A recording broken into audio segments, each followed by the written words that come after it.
ಮತ್ತೆ ಯಾವಾಗಲೂ ಕೇಳ್ತಾರೆ, ಸರ್ ನೀವು ಅಲ್ಲಿಗೆ ಹೋಗ್ತೀರಂತೆ ಇಲ್ಲಿಗೆ ಹೋಗ್ತೀರಿ ಅಂತ.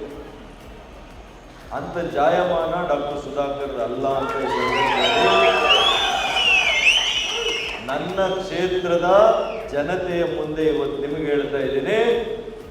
ರಾಜಕಾರಣದಲ್ಲಿ ಇರಬೇಕು ಅಂತಂದ್ರೆ ಅದು ಭಾರತೀಯ ಜನತಾ ಪಕ್ಷದಲ್ಲೇ ಇರ್ತೇನೆ.